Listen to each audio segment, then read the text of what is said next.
అసలు ఈ పరిస్థితి ఎందుకు? మనం ఇంతకు ముందు కూడా మాజీ తెలంగాణ రాష్ట్ర టీచర్స్ యూనియన్ ప్రెసిడెంట్ భుజంగరావు సార్‌తో కూర్చున్నప్పుడు కూడా త్వరలో ఒక పోరాటం జరగబోతోంది. అది ఎట్లా ఉండే అవకాశం ఉంది అనే విషయం మాట్లాడినాం. తీరా చూస్తే ఆ పోరాటమే వాయిదా పడ్డ పరిస్థితి.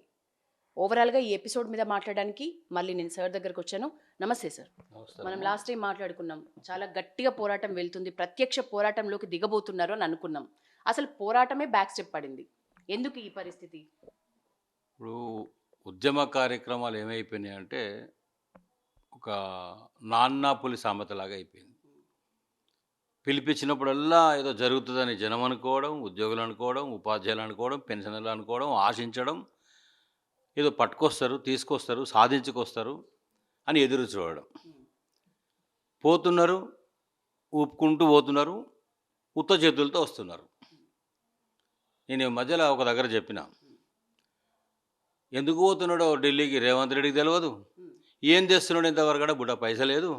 ఎక్కే విమానం, దిగే విమానం, పోగాడిది రాగాడిది. మరి బహుశా ఈ వాతావరణంలో మరి ఎందుకు ఈ మా వాళ్ళు కూడా ఇట్లా తయారైనారో అర్థం కాదు. అరే ఒక పిలిపించినప్పుడు, ఒక చర్చ జరిగినప్పుడు, ఒక సమరం అనుకున్నప్పుడు, ఉద్యమం అనుకున్నప్పుడు ఎంతోమంది లక్షలాది మంది, దాదాపుగా 13 లక్షల మంది వాళ్ళ కుటుంబాలు, అంటే సుమారుగా 50-60 లక్షల మంది పాపులేషను ఎఫెక్ట్ అయ్యే, ఇంపాక్ట్ అయ్యే, ఇన్ఫ్లుయెన్స్ అయ్యేటువంటి ఆలోచన పరిస్థితి ఉన్నది. ఈ గవర్నమెంట్ రాగానే మొదటి కార్యక్రమం ఎంపీ ఎన్నికలకు ముందు ఏం చేసిందంటే ఒక కమిటీ వేసింది. 59 డిమాండ్స్ ఉన్నాయి కదా, ఖచ్చితంగా ఇది ఎక్కడో పోతుంది, ఉద్యోగస్తులు గెలిపించింది వీళ్ళే, ముంచబోయేది కూడా వీళ్ళే, ముంచుతారో ఏమో అని ముందే అనుమానం కలిగినటువంటి లెక్క కట్టడంలో రేవంత్ రెడ్డి ముఖ్యమంత్రి సిద్ధహస్తుడు కాబట్టి వాళ్ళని పిలిచిండు. ఒక కమిటీ వేస్తానన్నాడు. ఆ కమిటీ లోపల చిన్నారెడ్డి, కోదండరాం, వాళ్ళతో పాటు కేశవరావు, అదో చాలా పెద్ద ఎత్తున కమిటీ పడ్డది. ఇక చాలా ఏదో మనకు బాగానే గవర్నమెంటు అన్నీ మనకు సాల్వ్ చేస్తుందని ఆశించిన మాట వాస్తవం. ఆ కమిటీ వేసిన తర్వాత ఆ కమిటీతోని ఒక్క సమావేశం కానీ, ఒక చర్చ కానీ జరగలేదు. కొన్ని నెలల వ్యాప్తంగా స్తబ్దంగా చల్లబడ్డ పరిస్థితిని మళ్ళీ కింది స్థాయిలో ఉద్యోగులు, ఉపాధ్యాయులు, పెన్షనర్స్ చివరికి ఎక్కడికి వచ్చింది గతి అంటే, రిటైర్ అయినటువంటి ఎంప్లాయీకి ఒక బుడ్డ పైసా రాకపోవడం, మేము సావాలన్నా బతకాలన్నా మేము ఏం చేయాలో మాకు అర్థమవుతలేదని వాళ్ళు మొత్తుకోవడం. అరే ఒకటి కాదు, రెండు కాదు, 5 డిఏలు పెరగకపోయినాయి, ఏంది పరిస్థితి అనడం. పీఆర్సీ 73% మరి పోయిన గవర్నమెంటు మనం ఉరికిచ్చి ఓట్లేసి గవర్నమెంట్ గెలిపించుకొని ఏరి కోరి నెత్తిన పెట్టుకున్నాం కదా. మరి ఆ గవర్నమెంట్లో మనకు 73% వస్తే, మరి ఈ గవర్నమెంట్లో కనీసం పీఆర్సీ ప్రస్తావన చేయడం లేదు. 5% ఆయన ఇచ్చిపోయిన ఐఆర్ఏ ఉంది. అసలు మీరు తెచ్చేదేమన్నా ఉందా, మాట్లాడేదేమన్నా ఉందా? ఎందుకు మీరు మీ లీడర్షిప్లు, మీ నాయకత్వాలు మరి ఏమన్నా లోపాయికార ఒప్పందాలు చేసుకొని వస్తూ ఉన్నారా? ఏం జరుగుతూ ఉందనేటువంటి దాంట్లో కింద విపరీతమైనటువంటి ఒత్తిడి వచ్చిన మాట వాస్తవం. మళ్ళీ కార్యాచరణ సమావేశాలు పెట్టుకొని, ఇక చూడండి సమరమే మాది అన్నారు. సమరం అంటే పెద్ద మాట, అది యుద్ధం. యుద్ధం అంటే ఆ యుద్ధం ఎవరితో? పాలకులతో, ప్రభుత్వంతో. చేయబోయేదెవరు? పాలనలో పథకాలు, పాలన లోపల భాగస్వామ్యమైనటువంటి ఉద్యోగులు, ఉపాధ్యాయులు, అధికారులు.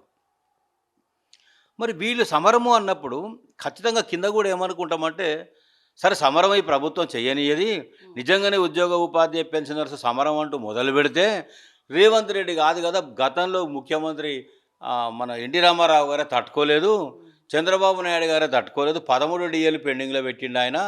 ఉద్యోగుల, ఉపాధ్యాయుల, పెన్షనర్ దెబ్బ తగిలితే ఆయన కూడా అధికారం కోల్పోయి ప్రతిపక్షంలో కూర్చున్నాడు. ఆ అనుభవాలన్నీ కూడా చాలా, అందరికంటే ఒక ఆకు ఎక్కువ చదివిన రేవంత్ రెడ్డికి బాగానే తెలివితేటలు ఉంటాయి. సమరం అంటే జరుగుతుంది, మనకు ప్రభుత్వం చర్చలకు పిలిచిందిరా, మనకేదో జరగబోతుందని అందరూ ఆశపడ్డారు, ఊహించారు. దాని తర్వాత ఏమి జరగకపోగా మళ్ళీ యథాస్థితిలో సమస్యలన్నీ కూడా చల్లగా చేసి పక్కకు పెట్టిన తర్వాత మళ్ళీ రెండో కమిటీ వేసారు. రెండో కమిటీ తర్వాత ఇప్పుడు ఏ కమిటీ వేసారు? మూడో కమిటీ వేసారు. రెండో కమిటీ ఎవరిది? Cabinet sub committee. బట్టి విక్రమార్క చైర్మన్, శ్రీధర్ బాబు, పొన్నం ప్రభాకరు, ఒక జిఏడి సెక్రటరీ, ఒక మెంబర్ అడ్వైజరు, నలుగురితో కమిటీ వేసినాక ఏం చేసిందా ఆ కమిటీ అంటే, చేసింది లేదు, పిలిచింది లేదు, మాట్లాడింది లేదు, వీళ్ళని పట్టించుకున్న పాపం కూడా లేదు. చివరికి మొన్న జరిగినటువంటి కమాండ్ కంట్రోల్లో జరిగిన ఒక మీటింగ్లో 2 డిఏలు ఇస్తున్నా అని చెప్పిండు. గదే అయినారు మా వాళ్ళు. సరే ఒక డిఏ గల్లంత అయిపోయింది, ఒక డిఏ పట్టుకొచ్చిరా, ఒక డిఏ అందరికీ జీవో వచ్చింది. సరే ఓ రూపాయి మాకు రావాల్సింది వస్తున్నది. అప్పటికి 4 డిఏలు పెండింగ్ ఉన్నాయి. ఇప్పుడు మళ్ళీ ఒక డిఏ పెండింగ్ ఉన్న ఈ సెంట్రల్ గవర్నమెంట్ ఇచ్చినందువల్ల మళ్ళీ అవే 5 పెండింగ్ ఉన్నాయి. పిఆర్సీ యథాస్థితి. రిటైర్మెంట్ వల్ల గుడ్డ పైసా రాలే. ఏం చెప్పింది అప్పుడు ప్రభుత్వం? ఏం చెప్పింది? డిప్యూటీ సీఎం ఏం చెప్పిండు? సీఎం ఏం చెప్పిండు? సీఎం సమక్షంలో జరిగింది మీటింగ్. అది నెలకు 700 కోట్లు ఇస్తాం, మేము బకాయిలు చెల్లిస్తాము, దాదాపుగా ఒక 10 నెలలు అయిపోతుంది అంటే అట్లా లెక్కేసుకున్నా కూడా 9 నెలల కాలం పడుతుంది. సరే వస్తాయేమో అనుకున్నాం. అప్పటి నుంచి 3 నెలలు అయింది, ఒక్క రూపాయి కూడా రిలీజ్ కాలే. పెండింగ్ బిల్లులు అంటే ఏంటి అమ్మా? చాలామందికి అర్థం కాక ఏవో అనుకుంటున్నారు. పెండింగ్ బిల్లులు అంటే మెడికల్ బిల్లులు, జీపీఎఫ్ దాచుకున్న పార్ట్ ఫైనల్ లోన్లు, వాళ్ళు దాచుకున్న వాళ్ళ డబ్బులు. ఇప్పుడు నేను అడుగుతున్నా, బస్సులో పోతుంటే నా జేబులో పర్సు ఉంటుంది, దాంట్లో పైసలు ఉంటాయి. ఎవడో నా పర్సు ప్యాకెట్ కొట్టేస్తాడు. కానీ ఏం చేస్తాం? వంగబెట్టి గుద్దుతాము, 2 దంతాము, వాళ్ళ దగ్గర ఉంటే మళ్ళీ మనం తీసుకుంటాము, తీసుకుపోయి పోలీసులకు చెప్పి యాక్షన్ చేసి లోపలేపిస్తాం. మరి ఇప్పుడు ఏమనాలి ఈ ప్రభుత్వాన్ని? ఎవరిని అనాలి? మేము దాచుకున్న జీపీఎఫ్ డబ్బులు మాకు సమాచారం లేకుండా, ఇన్ఫర్మేషన్ లేకుండా మా అకౌంట్లలో ఏం లేవు, ఇలా నిల్లు. మా అకౌంట్లో ఉన్న లక్షలాది రూపాయలు ప్రభుత్వం వాడుకుంది. సుమారు ఎన్ని లక్షలు ఉండొచ్చు సార్? డైవర్ట్ కోట్ల రూపాయలు, వందల కోట్ల రూపాయలు, లక్షలు కాదు. ఒక్కొక్కరి అకౌంట్లో మినిమం 5 లక్షలు, 6 లక్షలు, 10 లక్షలు, 12 లక్షలు, 15 లక్షలు దాచుకున్న డబ్బులు, సేవింగ్ చేసుకున్న డబ్బులు. ఇవాళ ఒక్క రూపాయి కూడా లేదు. ఇవాళ కొందరు అవసరాలకు, పిల్లల చదువులకో, పెళ్ళిళ్ళకో, ఇంటి పనులకో, ఇంటి లోన్లకో అవసరానికి పార్ట్ ఫైనల్ పెట్టుకుంటారు. పార్ట్ ఫైనల్ పెట్టుకుంటే గవర్నమెంట్ ఇవ్వడం లేదు. ఎందుకు ఇవ్వడం లేదని లోతుగా చూస్తే అక్కడ డబ్బులు లేవు. మరి దొంగతనమే కదా ఇది, చెప్పకుండా కొట్టేసినట్టే కదా. మరి ఎవరి మీద పెట్టాలా కేసు? అంటే పాకెట్ కొట్టేసిన దొంగకి చెప్పకుండా వాడుకుని ప్రభుత్వానికి తేడా ఏముంది అని అడుగుతున్నాను నేను. ఈ స్థితి ఎప్పుడు రాలే మాకు, ఇది కొత్త పరిస్థితి. మొన్న సెప్టెంబరు 1వ తారీఖు సిపిఎస్ నిరసన పేరుతో పిఆర్టీ వాళ్ళు మహాధర్నా చేశారు. సంతోషం. యూఎస్పీసీలో ఉన్నటువంటి ప్రధాన భాగస్వామ్య సంఘాలు ఒక వేదిక నుంచి వాళ్ళు ఉపాధ్యాయ సంఘాల పోరాట సమితి నుంచి డిమాండ్స్తోని చాలా భారీ ఎత్తున వేలాదిగా వచ్చిండ్రు ఉపాధ్యాయులు, పెన్షనర్స్. ఎందుకు వచ్చిందంటే అంత కడుపు రగిలిపోతూ ఉంది, అంత ఆవేదనతో ఉన్నారు. బ్రహ్మాండంగా ప్రోగ్రాం సక్సెస్ అయింది. ఆ తర్వాత ఈ జేఏసీలో ఉన్నటువంటి 206 సంఘాలు, ఎన్ని? ఒక్కటి కాదు, 2 కాదు, 206 సంఘాలు. 206 సంఘాలు అంటే ఒక 1000 ఏనుగుల బలంతో ఈ వేదిక ఉన్నది. డెఫినెట్గా 2 సార్లు మోసం చేసింది. ఈసారి మాత్రం మరి మళ్ళీ సమరమే అన్నారు. అదే మాట, సమరమనుడు, కార్యాచరణనుడు, ప్రకటించుడు, సంకల పెట్టుకుడు, చల్లబడు, సర్దుబాటు చేసుకున్నాడు. ఇది ఎవరి కోసం జరుగుతూ ఉంది ఇదంతా? అంటే ఈ కార్యాచరణ ఎందుకు పక్కకు పెట్టరని ఈసారి కొంచెం ఆలోచన చేస్తే, నిన్నగాక మొన్న 2వ తేదీ జరిగిన మీటింగ్లో వీళ్ళు ఏమన్నారు? ఈ నెల 8వ తేదీ నుంచి 19వ తారీఖు వరకు జిల్లాలు తిరుగుతాం, జిల్లాల నుంచి అందరు కూడా మొత్తం సమీకరణ చేస్తాం. ఇక నెక్స్ట్ 12వ తారీఖు నాడు, వచ్చే నెల 12వ తారీఖు చెలో హైదరాబాద్ అంటే లక్షలాది మంది కుటుంబాలతో సహా దాదాపుగా 50-60 లక్షల మందితో హైదరాబాద్ దిగ్బంధం చేస్తాం, సెక్రటేరియట్ కాదు, పాలన కాదు, స్తంభిస్తుంది అని చెప్పి పెద్ద పిలిపించారు. చాలా పెద్ద ఎత్తున మేము అనుకున్నాం. ఇంత అనుభవం నేను కూడా 2 సార్లు సలహపడ్డది, 3వసారి ఇట్లా జరుగుతుంది, జరగకపోవచ్చు. వాళ్ళకు కూడా కొంచెం సిగ్గో, శరమో, చీము, అభిమానమో ఏదో ఒకటి ఉంటుంది. కింద ఎన్నిసార్లు చెప్పుకుంటాము, ఈసారి కనుక అటు ఇటు చేస్తే మన ఈపులు పగులుతాయని వాళ్ళు కూడా అనుకుంటారు. ప్రభుత్వం ఈసారి చెవుల్లో పువ్వులు పెడితే ఆల్రెడీ 2 సార్లు పెట్టిన చెవులు 2ట్లో 2 ఉన్నాయి, 2 చెవులు కూడా ఖాళీగా లేవు. 3వసారి పెట్టించుకునే అవకాశం లేదు. మా వాళ్ళు గట్టిగానే ఉంటారు అని నేను కూడా అనుకున్నా. కానీ మొన్న జరిగిన మీటింగ్లో యశోద గారు సిగ్గుచేటు, అంటే కేవలం బట్టి విక్రమార్క సంఘాలను పిలిచి కూర్చోబెట్టి మాట్లాడితే సమస్యలు కూడా చెప్పనివ్వలేదు. ఒక్క సమస్య పైన గతంలోనూ కనీసం చేస్తాం, చూస్తాం, హామీలు ఇచ్చినారు. ఇవాళ హామీ కాదు కదా, కనీసం ప్రస్తావన కూడా లేకుండా పోయింది. సార్ మేము బయటికి పోయి ఏం చెప్పుకోవాలి సార్? ఈ 1వ 2వ చెప్పండి సార్, 700 కోట్లు మీరు ఇస్తామన్నారు కదా, అది కొంచెం ఖచ్చితంగా చెప్పండి సార్ అంటే ఏం చెప్పలే. సార్ మరి 3 నెలలు అయిపోయి 6 నెలలకు డిఏ ఇస్తా అన్నారు కదా, 3 నెలలు అయిపోయింది, ఇంకా 3 నెలలు ఎప్పుడైతే డేట్ అన్నా చెప్పరాదుండి సార్ అంటే చెప్పలే. సిపిఎస్ ఎప్పుడు రద్దు చేస్తారా అంటే చెప్పలే. 317 జీవో రద్దు చేస్తామన్నాడు కదా సార్ అన్నాడు ముఖ్యమంత్రి అన్నారు కదా, మీ ప్రభుత్వ హామీ కదా ఎన్నికల్లో, ఏం చేస్తారు సార్ అంటే ఏం చెప్పలే. ఏ ఒక్క సమస్యను వీళ్ళు ప్రస్తావించింది లేదు, చర్చ జరిగింది లేదు, మాట్లాడింది లేదు, ఒరిగింది లేదు, వచ్చింది లేదు. నూతన నగదు రహిత హెల్త్ కార్డులు త్వరలో రాబోతున్నాయి అనే మాట వినిపిస్తుంది. అది అది ఒక మాటలో చెప్పాలంటే ఏ మాటకా మాట, కొన్ని సంవత్సరాల నుంచి 2014-15లో కేసీఆర్ గారు గత ముఖ్యమంత్రి గారు పాలకుడిగా ఉన్నప్పుడే ₹1 ఖర్చు లేని హెల్త్ కార్డు ఇస్తా అంటే 60-70 సంఘాలునే మా వాళ్ళందరికీ తెలుసు, ఎవ్వరు మాట్లాడాలి ఆ రోజు కూడా. ఇదే భుజంగరావు లేచి ఈ ₹1 ఖర్చు లేని హెల్త్ కార్డు ఏడ పనిచేస్తుంది సీఎం గారు, ప్రభుత్వ హాస్పిటల్లో పనిచేస్తుందా, కార్పొరేట్ ప్రైవేట్లో కూడా పనిచేస్తుందా అన్న. ఏం మాట్లాడతావా నువ్వు, ముఖ్యమంత్రిని ఎకసెక్యం చేసి అపహాస్యంగా మాట్లాడతావు అని ఆ రోజు అన్నారు. ఈ కార్డు రాలే, దాన్ని చూడలే, మెడికల్ రియంబర్స్మెంట్ బంద్ చేస్తా అన్నాడు. అది రాలేదు, ఇది ఎట్లుంటుందో తెలియదు. ఉన్నది వాయ ఉంచుకున్నది వాయ, రెండు పోతాయి, రేటు కాకుండా అయిపోతాం సార్. అది అయ్యేదాకా ఈ మెడికల్ రియంబర్స్మెంట్ ఉంచండి అని రిక్వెస్ట్ చేస్తే గదే మెడికల్ రియంబర్స్మెంట్ జీవో ప్రతి 6 నెలలకోసారి ఆ ప్రభుత్వం రెన్యువల్ చేసింది, ఈ ప్రభుత్వం కూడా ప్రతి 6 నెలలకోసారి రెన్యువల్ చేస్తుంది. అదే కంటిన్యూషన్లో ఉంది. అంటే ఏనాడైతే అడిగితే నా మీద ఎగబడినరో గదే గతైంది, గదే మోక్షమైంది. ఎంప్లాయీస్ హెల్త్ స్కీమ్లో కంట్రిబ్యూషన్ చేస్తాం, ప్రీమియం కడతాం, గౌరవప్రదమైనటువంటి క్వాలిటీ ట్రీట్మెంట్ మాకు అన్ని ఆసుపత్రుల్లో గౌరవప్రదంగా జరగాలి, మమ్మల్ని పురుగులను చూసినట్టు చూస్తూ ఉంది. హెల్త్ కార్డు తీస్తే ఇక మీరు వచ్చిరా మా సకాదనానికి, మా బెడకు పడరా, మా పానానికి పడరా అనే విధంగా వాళ్ళు చూస్తున్నారు. అట్లా ఉండకూడదు. వీ కెన్ పే ప్రీమియం అని అంటే గత ప్రభుత్వం ఒప్పుకుంది, ఒక జీవో తీసిండ్రు. ఆ జీవో గత ప్రభుత్వం ఇచ్చిందే. ఆ జీవో ప్రకారం ఇవాళ మేము ఏం డిమాండ్ చేస్తున్నామంటే, ఒక ట్రస్ట్ ఫామ్ చేసి ఆ ట్రస్ట్లో ఐఏఎస్లను పెట్టి, సంఘాల నాయకులను ఎవరిని పెడతారో సీనియర్ సంఘాల నాయకులను పెట్టి, ఇరువురి సమక్షంలో ప్రతి 3 నెలలకు ఒకసారి క్వార్టర్లీ సమావేశం జరిగితే ఎన్ని డబ్బులు వస్తున్నాయి, ఎంత ప్రీమియం డబ్బులు ఉన్నాయి, ప్రభుత్వం ఎంత యాడ్ చేస్తుంది, నిధి ఎంత ఉంది, చికిత్స ఏం జరుగుతుంది, ఏ హాస్పిటల్ ఫ్రాడ్ చేస్తుంది, ఏ హాస్పిటల్ కరెక్ట్గా చేస్తుంది, అట్లా మానిటరేట్ చేసుకోగలిగి ఉంటే ఉపయోగం ఉండే పరిస్థితి ఉండే. నో డెవలప్మెంట్, ఒక్క అడుగు కూడా ముందుకు పడాలి. ఆ జీవో అక్కడనే ఉన్నది, ఈహెచ్ఎస్ ఇక్కడనే ఉన్నది. ఇక నిన్నటి సమావేశంలో ఇస్తారంట, జరుగుతుందట, వస్తుందట అంటున్నారు. అరే ఇది నమ్మాలంటే ఈహెచ్ఎస్ జీవో ఆల్రెడీ ఉంది. ఆ జీవోను మీరు అమలు చేస్తూ ట్రస్ట్ ఫామ్ చేసి దాని విధి విధానాలు డిసైడ్ అయ్యి గైడ్లైన్స్ రిలీజ్ అయితే కొంత జరుగుతుందనేటువంటి పరిస్థితి నమ్మే అవసరం ఉంటుంది. లేకపోతే చదువురానోడికి ఏదో జరుగుతుందంటే అదిగో పులి అంటే ఇదిగో తోక అన్న విధంగానే కనబడుతుంది తప్ప ప్రాక్టికల్గా మొత్తం కూడా ఇవాళ ఉద్యోగులు, ఉపాధ్యాయులు, పెన్షనర్సు నమ్మకం కోల్పోయి, విశ్వాసం సన్నగిల్లి, ఇక వీళ్ళతో ఏమీ కాదు, ఏమి చెయ్యరు, ఏమి తేరు, వీళ్ళంతా కూడా చేవదచ్చిన చేత కానీ నాయకత్వంలో వీళ్ళంతా ఉన్నారు. సంఘాల పరువు పోయింది, జేఏసీ పరువు పోయింది. గతమెంతో ఘనకీర్తికి వెళ్ళినటువంటి జేఏసీని కూడా ప్రభుత్వం కాళ్ళకాడ పెట్టేటువంటి దుస్థితి దాపురించింది కదా అనే పరిస్థితిలో అందరూ కూడా బాధపడుతూ ఉన్నారు.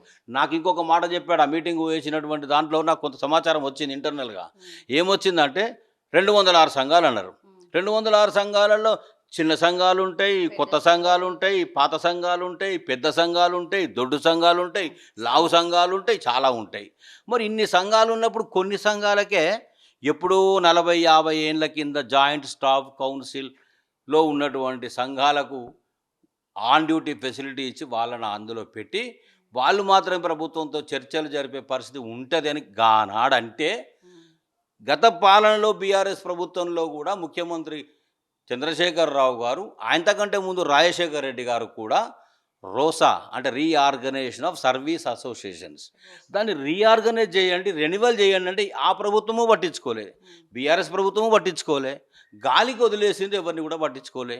ఇక్కడ ఈ ప్రభుత్వం ఇప్పుడు ఏం చేసిందంటే విభజించు పాలించు, ఈ విద్య బాగా రేవంత్ రెడ్డి గారికి వెన్నతో పెట్టిన విద్య. ఓహో 206 సంఘాల ప్లాట్ఫామ్ తయారు చేసుకొని వచ్చిండ్రా వీళ్ళు. ఇందులో నుంచి కొన్ని సంఘాలు, పెద్ద సంఘాలను పక్కకు పిలిచేసి జాయింట్ స్టాఫ్ కౌన్సిల్ ఒక జీవో తయారు చేయండి, 12-13 సంఘాలను పెట్టేసేయండి, వాళ్ళకు జీవో ఇస్తే వీళ్ళు చిన్న సంఘాలు వేరే అయిపోతారు, పెద్ద సంఘాలు వేరే అవుతారు, వాళ్ళు కొట్టుకదేస్తారు, వాళ్ళు విమర్శించుకుంటారు, మన పని ప్రెషరు భారం తక్కువ అవుతుంది అనేటువంటి కుట్రతో టీచర్ యూనియన్లకు జరగాల్సిందంతా జరిగింది. జీవో ఇస్తే ఇప్పుడే బాగుండదని చెప్పేసి పెద్ద సంఘాలు సూచన చేసినందున ప్రభుత్వం జీవో ఇవ్వకుండా ఆపింది. అంటే నేనంటా ఉన్నా, 206 సంఘాల వేదిక, ఐక్య వేదిక తయారు చేసేనాడు అందరం కలిస్తే ఔరేక్ దక్క మన సమస్యలు పరిష్కారం పక్కా అనుకొని ముందుకు పోయిన టైంలో చిన్నోళ్ళు మనకు అవసరము, అందరు కలిసి ఒక దగ్గరికి వస్తేనే బలం పెరుగుతుందని అనుకున్నాం కదా. గడ్డి పోచా పోచా కలిపితే ఒక ఎంటు తయారైనట్టు మరి ఆ బలాన్ని ఇలా అనైక్యతగా ప్రభుత్వం చేసే కుట్రలో భాగంగా ఇప్పుడు సార్ 40-50 ఏండ్ల కింద సభ్యత్వం ఎంత ఉంది, నిర్మాణం ఎంత ఉంది, పరిస్థితి ఏముంది, బలం ఎంత, బలగం ఎంత, నిర్మాణం ఎంత చూసి ఇప్పుడున్న పరిస్థితిని అండర్స్టాండింగ్లో పరిగణలోకి తీసుకొని మీరు జాయింట్ స్టాఫ్ కౌన్సిల్ రీఆర్గనైజ్ చేసి ఉంటే ఒకప్పుడు చిన్న సంఘాలు ఇవాళ పెద్ద సంఘాలైనాయి. ఒకప్పుడు పెద్ద సంఘాలు అనుకున్నాయి బక్కెట్ల మాదిరిగా బక్కబడిపోయినాయి, బక్క చిక్కిపోయినాయి, బలగం తగ్గింది, నిర్మాణం లేకుండా అయిపోయింది. మరి అది అన్యాయం కదా. నేనేమంటున్నా అంటే ఇవ్వండి, కానీ దానికి ఒక ప్రత్యేక సమావేశం పెట్టి joint staff council association form చేద్దాము అని ప్రభుత్వం అనుకున్నప్పుడు దానికి ఎలిజిబిలిటీ డిసైడ్ చేసి, నామ్స్ డిసైడ్ చేసి, గైడ్లైన్స్ డిసైడ్ చేసి ఎవరికి ఎలిజిబిలిటీ ఉంటే వాళ్ళకి ఇవ్వండి అంటున్నాను నేను. కానీ ఈ టైంలో చర్చలు జరిగేటప్పుడు, సమరం అన్నప్పుడు చల్లబడడానికి, వాళ్ళని జోకొట్టడానికి మీకెందుకు మేము ఇస్తామనే విధంగా ఇట్లా చేయడం అనైక్యత. రెండోది, చాలామంది కోపం వస్తుందేమో, ఎట్లా అర్థం చేసుకుంటారో తెలియదు, అయినా పర్వాలేదు. ఎప్పుడు యథార్థవాది లోక విరోధి, నేను ఎప్పుడు యథార్థమే మాట్లాడతాను, నాకు ఉన్నటువంటి అలవాటు అది, నా నైజమే అట్లున్నది. ఉద్యోగులు గెజిటెడ్ ఆఫీసర్సు అనేక కోణాల్లో అనేక ఇబ్బందుల్లో ఏసీబీ కేసుల్లో ఇరుక్కుతారు. ఇరికినప్పుడు ప్రభుత్వం ఏం చేస్తుంది అంటే పట్టుకో ఆడించు, ఏది బూర ఊదితే నాగుబాంతో ఎట్లా డ్యాన్స్ చేపిస్తారో ఆ విధంగా బిడ్డ నువ్వు చాలా ఎక్కువ డ్యాన్స్ చేస్తున్నావు అని ఏసీబీలో ఇరికినరా ఏం జరిగిందో జరిగింది. మొన్నటి జరిగిన చర్చల్లో ఏం జరిగిందట అంటే మీ మీద ఉన్నటువంటి ఏసీబీ కేసులు మొత్తం ఎత్తేస్తాము, మిమ్మల్ని అందరినీ రీఇన్స్టేట్ చేస్తాము, మీకు ఏం సమస్య లేకుండా చూస్తాము, అయిపోయి. ఇక రెండోది, మీకు ఎక్కడెక్కడైతే పోస్టింగ్స్ కావాలనో వచ్చే కాడ, ఉండే కాడ, వనరులు ఉన్న కాడ మీకు మెయిన్ పర్సన్స్కి ఏం కావాలనో అవి చెప్పండి, అవి చెప్తివి. ఓ పక్కన జాయింట్ స్టాఫ్ కౌన్సిల్ జీవో అంటివి, అంటే చిన్నోళ్ళని విడదీస్తేవి, ప్రభుత్వం దగ్గర ఇబ్బందులు రాకుండా ఉన్నోళ్ళని విడదీస్తేవి, ఏసీబీ కేసుల్లో ఉన్నోళ్ళని విడదీస్తేవి. మరి ఇంకా కొంతమంది అసలు వాళ్ళ విషయం ఎంత పరిస్థితి అంటే 317 జీవో ఉన్నది, ఇక్కడ ఉండాల్సిన ఎక్కడో పని చేస్తున్నాడు, ఏళ్ళ నుంచి వస్తూ ఉన్నాడు, 317 రావంగానే రద్దు చేస్తా అన్నాడు. ఎవరు? రేవంత్ రెడ్డి గారు, ఆనాడు పీసీసీ ప్రెసిడెంట్గా. పాపం ఆయన ఏం చదువుకున్నాడో, డిగ్రీ చదివితే కష్టపడి డిగ్రీ చదివినా అన్నాడు. కానీ ఆయనకు అర్థం కాదు ఏంటంటే ప్రెసిడెన్షియల్ రాష్ట్రపతి ఉత్తర్వులకు ఇక్కడ జోనల్ సిస్టము, కొత్త జిల్లాల విభజన జరిగినటువంటి ఆమోదము, పార్లమెంట్లో జరిగిన ఆమోదం బిల్లు లింక్ అయి ఉంటుంది. 317 జీవో అంత సులభంగా రద్దు చేయలేననే విషయం పాపం ఆయనకు తెలియదు, ఎవరు కూడా ఆయన ఎడ్యుకేట్ చేయలే. ఇప్పుడు సొల్యూషన్ వస్తుందా రాదా? ఏదో అప్పుడు అన్నాడు, అప్పుడు అన్నారు, వాళ్ళందరూ ఓట్లు వేసిర్రు.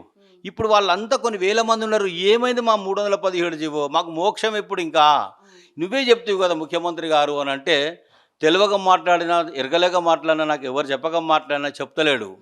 ఇక దానికి అన్ని మాయమాటలు చెప్పుకుంటూ కాలం దాట వేస్తూ ముందుకు పోతున్న పరిస్థితి.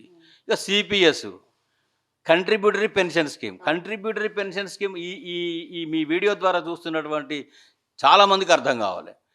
కంట్రిబ్యూటరీ పెన్షన్ తెచ్చింది ఎవరు? ఇదే కాంగ్రెస్ ప్రభుత్వం తెచ్చింది. ఇదే కాంగ్రెస్ ప్రభుత్వం తెస్తే రెగ్యులర్ పెన్షన్ ఇవ్వద్దు, వాళ్ళు దాచుకున్న డబ్బులు వాళ్ళు 10,000 నెలకు దాచుకుంటే ప్రభుత్వం కూడా 10,000 జమ చేస్తే ఇట్లవన్నీ కూడా మనం లాస్ట్కు వాళ్ళకి ఇస్తాం పెన్షన్గా, ప్రభుత్వానికి భారం పడదు అనే దాంట్లో అన్ని రాష్ట్ర ప్రభుత్వాలు కూడా సంకలు గుద్దుకొని మెడలేసుకున్నాయి. మరి అట్లా మెడలేసుకున్న దాంట్లో ఆనాడు చంద్రబాబు నాయుడు వేసుకున్నాడు, తర్వాత బీజేపీ ప్రభుత్వం కేంద్రంలో వచ్చింది, కాంగ్రెస్ది కంటిన్యూ చేసింది. ఇలా బీజేపీ పవనుడు కేంద్ర ప్రభుత్వం మీద కూడా ఆశలు పెట్టుకున్న వాళ్ళంతా కూడా ఏం బాధపడుతున్నారు అంటే, సిపిఎస్ను ముందట సి మార్చి యూ చేర్చారు, యూపీఎస్ అని పెట్టారు, అంటే యూనిఫైడ్ పెన్షన్ స్కీమ్. ఇదేంద్రని ఆయన తీస్తే ఇది ఏం లేదు, ముసుగు కొత్తది, లోపల పాత అవతారమే ఇది. అది సిపిఎస్ఏ తప్ప ఇంకొకటి కాదు. అంటే ఎన్పిఎస్ సిపిఎస్ అనేటువంటిది 30 ఏళ్ళు 35 ఏళ్ళు మా శక్తి బలము చేవ రక్తం ఉన్నన్నాళ్ళు ప్రభుత్వానికి సర్వీస్ చేసినాక కుంటుబడ్డ ఎత్తుబడ్డ రోగాలు వచ్చిన వ్యాధిపాలై మూలగబడ్డేటువంటి కుటుంబాలను, ఆ వ్యక్తులను కాపాడే బాధ్యత ప్రభుత్వాలదే, వాళ్ళ రక్షణ బాధ్యత ప్రభుత్వాలదే. ఇది నేను చెప్పడం కాదు, సుప్రీంకోర్టు చెప్పినటువంటి రాజ్యాంగ రీత్యా, ఆర్టికల్ రీత్యా ఖచ్చితంగా రాజ్యాంగ రీత్యా ఉన్నటువంటి ప్రొవిజన్ అది. అంటే కుటుంబంలో జబ్బు వస్తే కుటుంబ పెద్దలను కాపాడుకుంటాం, అట్లా మీరు కాపాడుకోకుండా సిపిఎస్ ఇస్తామంటే ఎట్లా ఇది? అంటే సిపిఎస్ ఎప్పుడు రద్దు చేస్తారంటే, ఆనాడు కూడా ప్రభుత్వం ఇక్కడ రద్దు చేయకుండా ఢిల్లీలో పోయి కొట్లాడాను. ఇక్కడ కూడా ఏం చేస్తున్నారు కొందరు నాటకాలు చేస్తూ ఉన్నారు. అంటే ప్రభుత్వము అనుకుంటే పాలసీ తయారైతే ఆ ప్రభుత్వం చెయ్యలేనిది భిన్నంగా చేస్తున్న కేసీఆర్ ఆనమాలు లేకుండా తుడిచేస్తున్న మలిపేస్తున్నా అని చెప్పుకునే గొప్పలు చెప్పుకునేటువంటి రేవంత్ రెడ్డి గారు గొప్ప కూడా అనట్లే, చాలా గొప్పోడే అనుకుందాం కొంతవరకు. మరి కేసీఆర్ ఆనవాలే కదా సిపిఎస్ని కంటిన్యూ చేసాడు గత ప్రభుత్వంలో, ఆయన చేయలేకపోయాడు కదా, దాని ఆనవాళ్ళు చెడిపేశాయి. సిపిఎస్ లేకుండా చేసి ఓల్డ్ పెన్షన్ ఓపీఎస్ ఇస్తే అబ్బా నీకు పాలాభిషేకం కాదు క్షీరాభిషేకాలు కాకపోతే కుండలే పోతారు నీకు. మరి గది ఎందుకో మాట్లాడవు, సిపిఎస్ చేయకుండా నేను ఓపీఎస్ ఇస్తానెందుకో మాట్లాడవు, ఇక 315 పరిష్కారం చేస్తానెందుకు అనవు.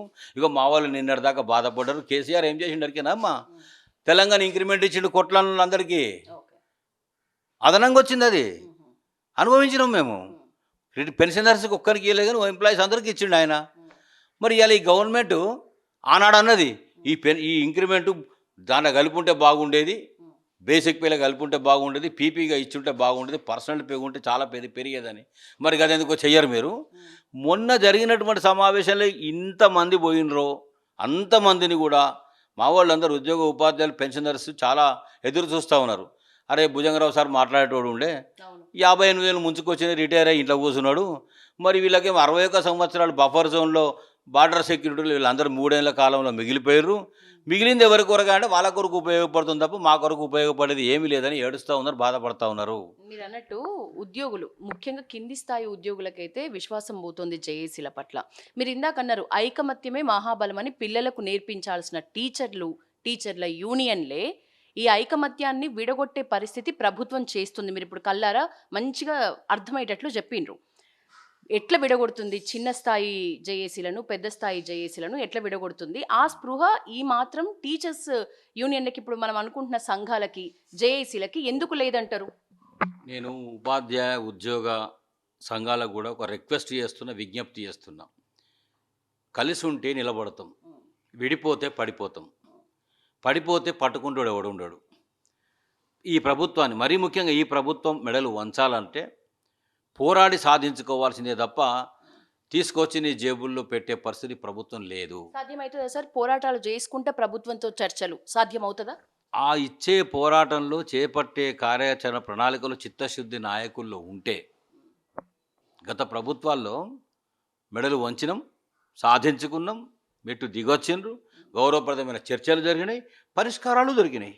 ఇప్పుడు ఎందుకు దొరకవని అనుకుంటాం అంటే మనము గట్టిగా లేక, మన చిత్తశుద్ధి లేక, మనకెక్కడో మానసిక బలహీనత ఉండి, మనకెక్కడో స్వార్థ ప్రయోజనాలు ముందుకొచ్చి మనం మెత్తబడి ప్రభుత్వం దగ్గర మనం వాయిస్ తక్కువయ్యి, ఎవరు మాట్లాడతారు మా స్ట్రైట్గా, తప్పు లేనివాడు, తప్పు చేయనివాడు, లంచం ఆశించనివాడు, ఇబ్బంది లేనివాడు, విధిని చక్కగా నిర్వహించినవాడు, ఎవరు సో వాట్ అనుకుంటాడు. సో వాట్, ఎవరైతే నాకేంది, ఎవడైతే నాకేంది, నా పని నేను చేస్తున్నా అనే దాంట్లో ఉంటారు. మరి ఇంత మెత్తపడుతున్నారు అంటే మాకు కూడా అనుమానం వస్తుంది, మీకు ఎక్కడెక్కడో బొక్కలు, లోపాలు, బలహీనతలు మిమ్మల్ని కూడా ఆవరించినాయి అనేటువంటి పరిస్థితి వస్తూ ఉంది. అవి దూరం చేసుకోండి, మైల కడుక్కోండి, బురద కడుక్కోండి. మీరు ఖచ్చితంగా కార్యాచరణ ప్రణాళిక సమరం ఇచ్చిర్రంటే చర్చలకు పోయేటప్పుడే కండిషనల్ చర్చలకు పోండి. అక్కడ ఏమీ ఇవ్వలేదు అని అంటే మీరు పోతున్నారు, మీరు ఎట్లాగూ అన్నీ వదిలేసినట్టు కనబడుతుంది. మాకైతే సిగ్గు శరం, ఇంట్లో కూర్చున్నా కూడా సిగ్గు శరం, చీమినెత్తురు మా లోపల ప్రవహిస్తుంది. అంటే ఇంత బేకుగాన చేస్తున్నారు జేఏసీ నాయకులను అని అనుకుంటున్నాం. మరి అట్లా కావద్దు కదా. మీరు ఒక పులి మాదిరిగా, బెబ్బులి మాదిరిగా, మా అందరికీ ఒక సైన్య అధ్యక్షుడి మాదిరిగా యుద్ధం చేసి ముందట ఒక వారియర్ లాగా మీరు పోతున్నారు. కాబట్టి మీకు ఏం కావాలి? కత్తి కావాలన్నా, యుద్ధం కావాలన్నా, గద కావాలన్నా, మాట కావాలన్నా, ఆలోచన కావాలన్నా, బలం కావాలన్నా, బలగం కావాలన్నా, వీఆర్ విత్ యూ. పదండి, ముందుకు నడవండి. పోనీ మీకు మీకు ఎట్లాగూ కొంత వెనక ముందు అవుతున్నారు, ఇబ్బంది లేదని ఒక తెలంగాణ ఎంప్లాయీస్ కోఆర్డినేషన్ కమిటీ పెట్టి మాలాంటి వాళ్ళు 10 మంది ముందుకు పోయి ఒక కమిటీ పెడితే అయిపోయా. దీన్ని మాకు సమాంతరంగా వస్తుంది, మాకు పోటీగా వస్తున్నది, ఇంట్లో కూర్చోవచ్చు కదా. ఇన్ని సంవత్సరాలు వాళ్ళు యుద్ధం చేసిరు, ఉద్యోగాలు చేసిరు, నాయకత్వాలు చేసిరు, ఇప్పుడు కూడా మళ్ళీ కావాలి లేచి వస్తారా అని అంటారు. మేము ఎందుకు కొరకు పెట్టినాం? అది మీ వాయిస్ పెంచడం కోసమే కదా, మీకు సపోర్ట్గా ఉండడం కోసమే కదా. నేనున్నమ్మా, ఐఎమ్ సిటిజన్ ఆఫ్ ఇండియా. నన్నేమి సస్పెండ్ చేసేది లేదు, ఊస్టింగ్ చేసేది లేదు, డిస్మిస్ చేసేది లేదు. మాట్లాడినాం అనుకో, ఎవరికి నచ్చకపోతే 2 కేసులు పెడతారు. కేసులు కొత్త ఏం కాదు, కోర్టుకు పోవడం కొత్త ఏం కాదు, జైలుకి పోవడం కొత్త ఏం కాదు, దేనికైనా సిద్ధమే. కానీ రాజ్యాంగానికి వ్యతిరేకంగా ఒక ఒక గౌరవ మర్యాదలకు భంగం కలిగే విధంగా అన్పార్లమెంట్గా మాట్లాడితే ఎవరి మీదనైనా చర్యలు ఉంటాయి, యాక్షన్ ఉంటుంది. ఎంత పరిస్థితికి వచ్చిర్రంటే ఎవరొక గ్రూప్ పెట్టుకున్నా ఆ గ్రూపులో టీచర్స్ ఎంప్లాయీస్ ఒక గ్రూప్ నడుపుతున్నా కూడా కొందరు చెప్తున్నాడు అక్కడక్కడ, భుజంగరావు సారు ప్రభుత్వానికి వ్యతిరేకంగా పోతున్నాడు, ఏమో అబ్బాయి మీకే తెలవాలి, ఆయన మీద యాక్షన్ మొదలవుతుంది, చర్యలు తీసుకుంటారు, మీరందరూ కూడా సెంట్రల్ జైలుకి పోతారు, మీరందరూ కూడా చెర్లపల్లి చెప్పకూడదు తింటారు, కాబట్టి ఆయన గ్రూపులో కూడా ఉండొద్దు మీరు అని చెప్పి భయపెడితే ఇక్కడ నన్నే ఓ రిటైర్డ్ అయ్యి ఇంట్లో కూర్చొని కృష్ణారామ అనుకున్న నేను మనసు స్పందించి మాట మాట్లాడుతుంటే నా మాట చూస్తేనే మీకు గంత భయం అయితే గంత తడిసిపోతుంటే మరి ప్రభుత్వం ఏమి మాకు సైలెంట్గా ఏమి ఉండదు కదా. ప్రభుత్వం దగ్గర ఇంటెలిజెన్స్ నివేదిక ఉంటుంది, ముఖ్య భుజంగరావు ఎవరు, ఎక్కడికోడి, ఏ సంఘము, ఏం కథ చూస్తుంది, చూడనియండి. మరి అందుకే కదా మాలాంటి వాళ్ళమే దేనికైనా నిలబడతామని 12-13 మంది పోయి తెలంగాణ ఎంప్లాయీస్ కోఆర్డినేషన్ కమిటీ పెట్టుకున్నప్పుడు గా కమిటీ మీకు వాయిస్గా ఉన్నప్పుడు గంట మేమే కట్టుకుంటాం అన్నప్పుడు మా వెనుక మీరు రావడము, మీ వెంట మేము ఉండడము, మరి అందరం కలిసి ఉంటే ఒక పరిష్కారం బాగుంటుంది కదా. మరి ఎందుకు ఆ దిశగా ఆలోచన చేయలేకపోతున్నారు? అంటే మీరు చేసేటువంటి లోపాయికారి ప్రయత్నాలకు గండి కొడతామనే, అడ్డుపడతామనే, ఆలోచింపజేస్తామనే, మిమ్మల్ని ముందుకు తోస్తామనే, మరి తోస్తే ఎవడు ఎదుర్కోవాలనేటువంటి భయంలో ఉన్నారా? కాబట్టి ఈ జేఏసీ 206 సంఘాల జేఏసీ అని అంటే నాకు చాలామంది 100 ఫోన్లు వస్తున్నాయి. అన్నయ్య అమ్మాయి కర్మకు రిటైర్ అవుతావు కదా అని అంటే పుట్టినోడు చావక తప్పదు, ఉద్యోగం వచ్చినోడు బదిలీ తప్పదు, రిటైర్మెంట్ తప్పదు, ఎన్నాళ్ళు కొట్లాడతామయ్యా, కొట్లాడినంత కాలం అంతా జైలుకే పోతుంది, కోర్టుకే పోతుంది, కేసులే ఎదుర్కొంటాం కదా. ఇంట్లో కూర్చున్నా కూడా మరి నిమ్మలంగా కూర్చొనియారా? మళ్ళీ భుజంగరావు మాట్లాడాలనా? ఓకే, నో డౌట్, నాకు బాధ్యత ఉంది, నా విద్యుక్త ధర్మం, నేను మాట్లాడతా. నేనొక్కనే కాదు, నాలాంటి వాళ్ళు 100 మంది ఉన్నారు. మేము కూడా బయటకు వచ్చేటువంటి సమయం ఎప్పుడు వస్తుందో తెలియదు, కానీ బయటికి వచ్చినాడు మాత్రం ఈ సమరం ఇచ్చి చల్లబడి ఇంటికి వచ్చారు మీరు సంకరం పెట్టుకొని. మేము ఒకవేళ సమరానికి కనుక సిద్ధమైతే ప్రత్యక్ష కార్యాచరణలో పోరాటం ఎట్లుంటుందో, ఉద్యమం ఎట్లుంటుందో, దాని రుచి ప్రభుత్వానికి ఎట్లుంటుందో ఖచ్చితంగా చూపించే కార్యక్రమంలో ముందుకెళ్తామని తెలియజేస్తున్నాం. సార్, ఇప్పుడు మీరే అంటున్నారు లోపాయికారి ఒప్పందాల వల్లనే ఇప్పుడు ఈ నాయక స్థాయిలో వెళ్ళే అధికారులు ఎవరైతే ఉన్నారో, ఉపాధ్యాయ అధికారులు, వాళ్ళు ఫెయిల్యూర్ అవుతున్న పరిస్థితి, కింది స్థాయి ఉద్యోగులకి, ఉపాధ్యాయులకి ముఖ్యంగా వాళ్ళ మీద పూర్తిగా విశ్వాసం, మీలాంటి అనుభవం ఉన్న వాళ్ళే వీళ్ళ మాటలను చూసి మోసపోతున్న పరిస్థితి ఉన్నప్పుడు చిన్న స్థాయి ఉద్యోగ ఉపాధ్యాయులు మోసపోవటంలో అర్థం ఉంది. సో వాళ్ళకి చెప్పాలంటే ఏం చెప్తారు? ఈ నాయక గణంని పక్కన పెట్టండి, పోరాటాల జేఏసీ 206 ఉద్యోగ సంఘాల జేఏసీ అధికార స్థాయిలో ఉన్న ఉపాధ్యాయుల్ని కానీ ఉద్యోగుల్ని కానీ పక్కన పెడితే కింది స్థాయి వేల సంఖ్యలో ఉన్న ఉద్యోగులు, ఉపాధ్యాయులు, వాళ్ళకి ఏం చెప్తారు? ఒక సంఘం అంటేనే సంఘటిత శక్తి, ఒక సంఘం అంటేనే అసహాయులకు, నిస్సహాయులకు, దుర్బలులకు, నోరు లేని వాళ్ళకి, మాట్లాడలేని వాళ్ళకి, పోరాటాలు చేయలేని వాళ్ళకి ఇండివిజువల్గా వాళ్ళని ఆదుకోవడం కోసమే కదా మన సంఘాలు. నీ కోసం కాదు కదా, నువ్వు చక్కబెట్టుకునే దానికోసం కాదు కదా నువ్వు నాయకుడు అయ్యింది. ఒకవేళ నువ్వు అట్లా నాయకుని అయితే మాత్రం నువ్వు నష్టం చేస్తున్నట్టే, ద్రోహం చేస్తున్నట్టే. ఒకవేళ అంటే కాదనుకున్నప్పుడు అందరి ప్రయోజనాలు రక్షించాలంటే నువ్వు ఏ విధంగా ఉండాలి? ఇట్లనా? చివరికి హామీ కూడా లేకుండా, ప్రస్తావన కూడా లేకుండా, మాట మాత్రం బట్టి విక్రమ గారు డిప్యూటీ సీఎం కనీసం సంఘాలకు కదరో, వాల్యూ, ఇజ్జతో ఇచ్చి మాట్లాడకుండా మిమ్మల్ని తుడిచి పక్కకు పెట్టేసిందంటే మీకు విలువలేనట్ట, మాకు విలువలేనట్ట. ఏమంటారమ్మా? ఒక్కొక్కసారి ఏం జరుగుతుంది మనకు అందరికి తెలియంది కాదు. చక్కదనం బాగా చేస్తున్నావు తేవాయిగా చాలు కానీ అన్నప్పుడు ఇక నేను చేస్తలేనే, నువ్వు చేద్దురా అని పిలుస్తారు. మరి పిలవండి, మమ్మల్ని పిలవండి, మా సంఘాల నాయకులు చెప్తున్నారు, మమ్మల్ని పిలవండి, మాకు అప్పచెప్పండి, తన్నులైనా, గుద్దులైనా, కేసులైనా, జైలైనా మొత్తం మేము భరిస్తాం, ఫలాలు అందరికి పంచుతాం. అలాంటి సందర్భాలు చరిత్ర ఎన్నో కోకొల్లల సంఘటనలు ఉన్నాయి కదా.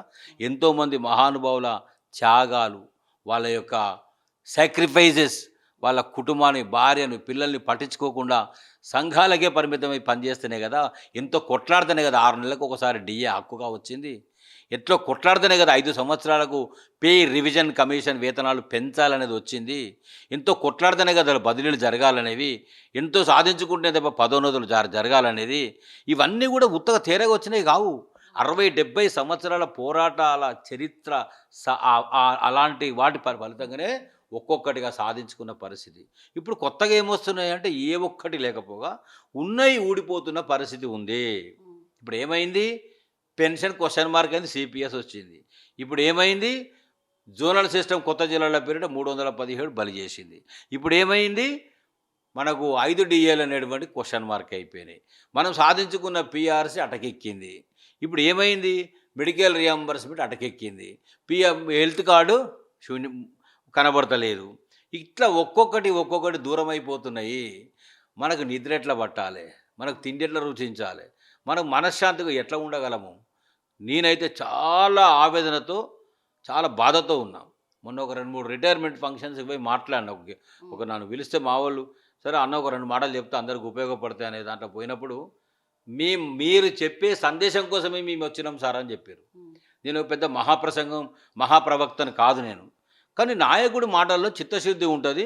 ఈసారి ఏమన్నా మనకేమన్నా ధైర్యం చెప్పే మాటలు నేను చెప్తాడేమో అని వచ్చాను. నేను కూడా ఏం చెప్పే పరిస్థితిలో లేను తల్లి, లేను తండ్రి అని 2 చేతులు ఎత్తి దండం పెట్టిన. అంటే అలాంటి అచేతన స్థితికి నేనే చేరుకున్నా అంటే, సామాన్య ఉపాధ్యాయ ఉద్యోగులు కూడా అలాంటి స్థితిలోకి నెట్టివేయబడ్డారు కదా. ఇది భావ్యం కాదు. నాయక అగ్రగణ్యులు దండం పెట్టి చెప్తా ఉన్నా, మీరు చరిత్రహీనులుగా మిగలద్దు, చరిత్రను కాలరాయొద్దు.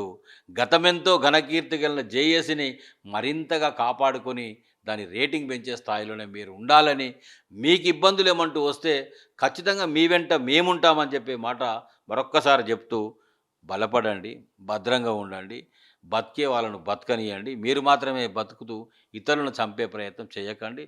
ఏ ప్రభుత్వం వచ్చినా ఉద్యోగ, ఉపాధ్యాయ, కార్మిక, కర్షక, నిరుద్యోగ వ్యతిరేక ప్రభుత్వాలే వస్తాయి. నిరుద్యోగులు మొత్తుకుంటా ఉన్నారు. ఒక పక్కన నోటిఫికేషన్ లేదు, జాబ్లెస్ క్యాలెండర్ వచ్చింది, నోటిఫికేషన్ ఇవ్వట్లేదు, మాకు ఉద్యోగాలు రావట్లేదని. మొన్న ఒక ఆయన అంటున్నాడు రిటైర్మెంట్ ఫంక్షన్లో, అన్న ఈ ప్రభుత్వం 20 నెలల నుంచి రిటైర్మెంట్ పైసలు ఇస్తలేదు, 65 ఏళ్ళు చేస్తాడు కదా అని ఒక ఆయన అడిగాడు. చేయమంటావా అని అడిగిన. అయ్యో అన్న, మనమే చేసుకుంటూ పోతే మరి పిల్లలు ఉద్యోగాలు లేకుండా, ఉపాధులు లేకుండా వాళ్ళు నాశనం అయిపోతారు కదా అన్న, ఇంత స్వార్థం పనికిరాదు, 61 ఎక్కువ, 61 మళ్ళీ 50 చేయాలి, కానీ ఏ ఒక్క సంవత్సరం కూడా పెంచొద్దు అనేటువంటిది ఎవరిలో ఉంది? ఉద్యోగుల్లో, ఉపాధ్యాయుల్లో ఉంది. అన్ఎంప్లాయీస్ ఎదురు చూస్తూ ఉన్నారు. అన్ఎంప్లాయీస్ ఉసురు పోసుకుంటే ఈ ప్రభుత్వానికి మంచిది కాదు. వాళ్ళకు ఉద్యోగాలు ఇవ్వండి, కొలువులు ఇవ్వండి, జాబ్ క్యాలెండర్ అనౌన్స్ చేయండి, నోటిఫికేషన్లు ఇవ్వండి, వ్యవస్థను కాపాడుకోండి. యువతరం బాగుంటేనే నవతరం డెవలప్ అవుతుంది. మరి తెలంగాణ వచ్చినటువంటి తెలంగాణ ఈ స్వార్థపరుల కోసం కాదు. Thank you sir. మొత్తానికి దండం పెట్టి చెప్తున్నా, మీకు పోరాటం చేసే అది లేకుంటే, ఆ చిత్తశుద్ధి లేకుంటే, లేకపోతే ఆలోచన విధానంలో ఏమైనా అవసరమైతే మాలాంటి వాళ్ళ హెల్ప్ తీసుకుంటామంటే మేము ఎనీ టైం రెడీగా ఉంటాం. పోరాటం చేసే తీరు రుచి చూపిస్తాం. ప్రభుత్వం ఏది మనకు నమ్మకంగా, మనకు అనుకూలంగా ఎలాంటి ప్రభుత్వం, ఏ ప్రభుత్వం వచ్చినా ఉండదు. కాబట్టి మనం పోరాటం చేసే తీరులోనే చాలా చిత్తశుద్ధి ఉండాలి అని చెప్పి ఒక పిలుపు ఇస్తున్నారు ఇప్పుడున్న జేఏసీ సంఘాలకి మాజీ ప్రెసిడెంట్ భుజంగరావు సార్. ఇది ఆయనతో ఇవాల్టి ఫేస్ టు ఫేస్. కెమెరామెన్ తరుణ్తో యశోద, పల్లవి టీవీ.